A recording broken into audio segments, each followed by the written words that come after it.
यार, मुझे गोल्ड में इन्वेस्ट करना है। प्लीज़ टेकी बैंकर मनीराज, क्या तुम मुझे इसके बारे में कुछ डिटेल में बताओगे? तुम्हारे पास 3 ऑप्शन हैं, या तो फिजिकल गोल्ड में इन्वेस्ट करो, या डिजिटल गोल्ड में, या फिर सोवरेन गोल्ड बॉन्ड खरीद लो। लेकिन मुझे इन तीनों में अंतर नहीं पता। तो चलो मैं तुम्हें इस वीडियो में सारी जानकारी देता हूँ। नमस्कार दोस्तों, तो आप स्टार्टिंग का जो थोड़ा सा वीडियो है वो देख के समझ ही गए होंगे कि हम आज किस बारे में बात करने वाले हैं। तो आज हम देखने वाले हैं sovereign gold bond, physical gold या फिर डिजिटल गोल्ड में क्या अंतर होता है। दोस्तों पहले बात करो फिजिकल गोल्ड की, तो आप ये तो बरसों से करते आ रहे हैं कि किसी सुनार की दुकान में जाते हैं, वहाँ से या तो आप ज्वेलरी खरीद लेते हैं या फिर गोल्ड का कोई पीस खरीद लेते हैं। ठीक है, अब कभी कभी वो लोग जीएसटी लेते हैं, कभी कभी नहीं लेते हैं, तो वो दुकानदार और आपके बीच के एक तालमेल की बात है। तो फिजिकल गोल्ड के बारे में तो आप जानते हैं, और आप ये भी जानते हैं कि फिजिकल गोल्ड को रखना, उसे संभालना, लॉकर का खर्चा, ये सारी चीज़ें आप जानते हैं, उससे जुड़े हुए रिस्क भी आप जानते हैं और उसके फ़ायदे भी जानते हैं। दोस्तों बात करते हैं सोवरेन गोल्ड बॉन्ड की। तो sovereign gold bond basically bonds होते हैं जो कि आरबीआई, जो गवर्नमेंट का एजेंसी है आरबीआई, लॉन्च करते हैं। ठीक है, तो sovereign gold bonds generally grams में आप जो है मिलते हैं, मतलब आप कम से कम सोवरेन गोल्ड बॉन्ड लेने के लिए आपको 1 ग्राम लेना पड़ेगा, 1 ग्राम, और मैक्सिमम अगर आप इंडिविजुअल हैं या फिर एचयूएफ फैमिली हैं, हिंदू अनडिवाइडेड फैमिली है, तो आपको मैक्सिमम 4 किलो मिल सकता है। और अगर आप ट्रस्ट या फिर वैसी कोई संस्था है तो आपको 20 किलोग्राम तक भी आप सोवरेन गोल्ड बॉन्ड खरीद सकते हैं। बात करते हैं कि ये कहाँ से खरीद सकते हैं। तो दोस्तों आप इसको private bank, foreign bank, public nationalised bank और आपका पोस्ट ऑफिस और आपके जो लिस्टेड स्टॉक एक्सचेंज हैं, आप वहाँ से ये सोवरेन गोल्ड बॉन्ड ले सकते हैं। दोस्तों बात करें कि सोवरेन गोल्ड बॉन्ड के क्या एडवांटेजेस हैं। सबसे पहला एडवांटेज है कि आपको जो है ये फिजिकल फॉर्म में नहीं मिलेगा, मतलब ये इलेक्ट्रॉनिक फॉर्म में है, आपके कंप्यूटर में है, आपके डेटा में है, तो चोरी होने का खतरा इससे बिल्कुल नहीं है, जैसा खतरा फिजिकल गोल्ड में होता है। और फिजिकल गोल्ड को जैसे रखने के लिए आपको लॉकर, बैंक में लॉकर लेना पड़ता है, इसके लिए डीमैट अकाउंट अगर आपका है तो वो उसमें चला जाता है सोवरेन गोल्ड बॉन्ड, तो आपको रखने का भी खर्चा आपका बच जाता है। दोस्तों यहाँ पे सोवरेन गोल्ड बॉन्ड का एक और फ़ायदा है कि आपको अंत में, मतलब जब सोवरेन गोल्ड बॉन्ड पूरा मैच्योर हो जाएगा तो आपको 2.5% का आपको इंटरेस्ट भी साथ में देगा, जबकि फिजिकल गोल्ड अगर आपके घर में पड़ा हुआ है तो आपको उसमें कोई एक्स्ट्रा इनकम नहीं होगी। जो भी मार्केट रेट होगा वहाँ भी आपको मिल जाएगा मार्केट रेट में, और यहाँ भी आपको मार्केट रेट में मिलेगा जो आप बेचेंगे, लेकिन एक्स्ट्रा क्या है, 2.5% इंटरेस्ट सोवरेन गोल्ड बॉन्ड में।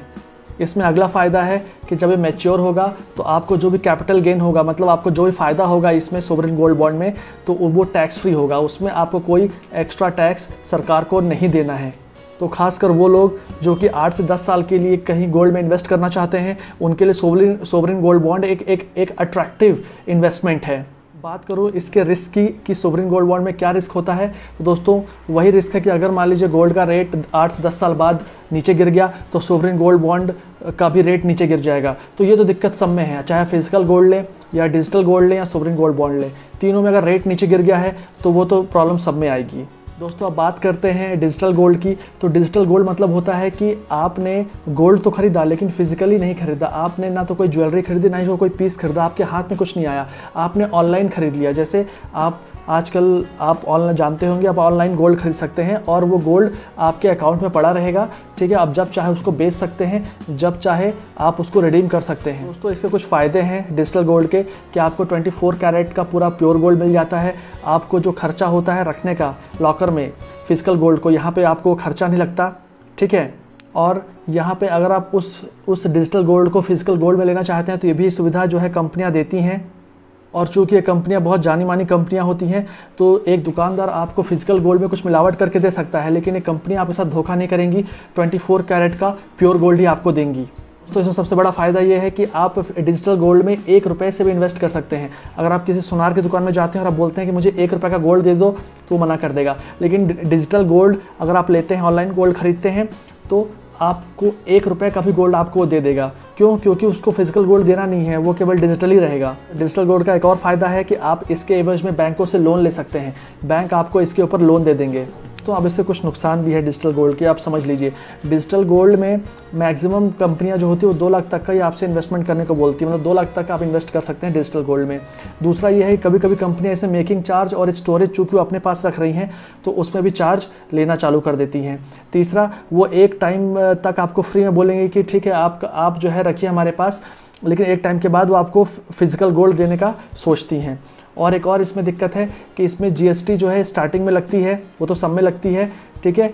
और लेकिन जब आप इसको सेल करेंगे वहीं पे डिजिटली, जब आप इसको सेल करेंगे डिजिटल गोल्ड को, तो वो अपना जो कमीशन है वो भी काट लेते हैं इसमें। तो डिजिटल गोल्ड में ये एक नुकसान है। तो अब बात करते हैं कि हमें डिजिटल गोल्ड में इन्वेस्ट करना चाहिए या फिजिकल गोल्ड या फिर सोवरेन गोल्ड बॉन्ड में इन्वेस्ट करना चाहिए। दोस्तों, सबसे पहले बात करते हैं ट्रेडिंग की। तो ट्रेडिंग, आप सोवरेन गोल्ड बॉन्ड की ट्रेडिंग कर सकते हैं। मतलब अगर आपके पास सोवरेन गोल्ड बॉन्ड है और वो आपके डीमैट अकाउंट में है, तो जैसे आप शेयर्स को बेच सकते हैं वैसे आप सोवरेन गोल्ड बॉन्ड एसजीबी को ही बेच सकते हैं, लेकिन डिजिटल गोल्ड को आप नहीं बेच सकते। दोस्तों, दूसरा पॉइंट है लॉक इन पीरियड, मतलब कि डिजिटल गोल्ड आप कभी भी बेच सकते हैं, ठीक है, लेकिन एसजीबी सोवरेन गोल्ड बॉन्ड का लॉक इन पीरियड कम से कम 5 साल का होता है, उसके पहले आप उसे नहीं बेच सकते। तीसरा पॉइंट है स्टोरेज, मतलब डिजिटल गोल्ड को आप फिजिकली भी मंगा सकते हैं अपने घर, तो उसको स्टोरेज करने में दिक्कत आएगी, लेकिन सोवरेन गोल्ड बॉन्ड में ऐसी कोई स्टोरेज की प्रॉब्लम होती नहीं है, तो उसमें प्रॉब्लम आपको नहीं आएगी। बात करते हैं कॉस्ट की, तो डिजिटल गोल्ड में आपको 3% का जीएसटी लग जाता है स्टार्टिंग में, जबकि सोवरेन गोल्ड बॉन्ड में ऐसा कोई जीएसटी नहीं है, लेकिन उसको चूँकि आप वो 1 ग्राम कम से कम आपको खरीदना ही पड़ता है, तो सबके बस की बात एसजीबी लेना नहीं होती है। बात करें रिस्क की, तो सोवरेन गोल्ड बॉन्ड में लो रिस्क होता है, जबकि डिजिटल गोल्ड में हाई रिस्क होता है। अगला पॉइंट है इंटरेस्ट, तो डिजिटल गोल्ड में आपको कोई इंटरेस्ट नहीं मिलेगा, ठीक है, जबकि सोवरेन गोल्ड बॉन्ड में आपको इंटरेस्ट मिल रहा है 2.5% का गवर्नमेंट की तरफ से। तो अब बात करते हैं टैक्स की, तो डिजिटल गोल्ड को अगर आप 36 महीने मतलब 3 साल के लिए रखते हैं, 3 साल के पहले अगर आप उसको बेच देते हैं और 3 साल के पहले आपको जो भी प्रॉफिट हुआ है उसमें कोई भी टैक्स नहीं लगेगा। लेकिन अगर आप 3 साल तक या 3 साल से ऊपर डिजिटल गोल्ड को रखते हैं और उसमें आपको कुछ मुनाफा होता है, तो उसमें long term capital gain tax लगता है जो कि 20% होता है। तो आपको जो भी मुनाफा होगा उसमें 20% कट जाएगा, किसमें? डिजिटल गोल्ड में, क्योंकि आपने 3 साल से ऊपर उसको अपने पास रखा और उसमें आपको मुनाफा हुआ। लेकिन सोवरेन गोल्ड बॉन्ड में ऐसी कोई दिक्कत नहीं है, कोई टैक्स इसमें आपका नहीं लगता है। तो अंत में मैं यही बोलना चाहूँगा कि इन दोनों में से आपको किस में इन्वेस्ट करना चाहिए, ये आपके ऑब्जेक्टिव और गोल पे डिपेंड करता है। अगर आप ऐसे व्यक्ति हैं कि साहब मुझे अभी इन्वेस्ट कर देना है, 8 से 10 साल मुझे देखना ही नहीं है, तो आपके लिए सबसे बेस्ट रहेगा सोवरेन गोल्ड बॉन्ड। लेकिन अगर आप ऐसे व्यक्ति हैं कि सर मुझे 2-3 साल में जो है उसको वापस लेना है, जो भी गोल्ड में इन्वेस्ट कर रहा हूँ, हो सकता है वो पैसे मैं फिजिकल गोल्ड मुझे 3 साल बाद चाहिए, तो मैं वो करना चाहता हूँ, तो उसके लिए आपको डिजिटल गोल्ड बेटर रहेगा।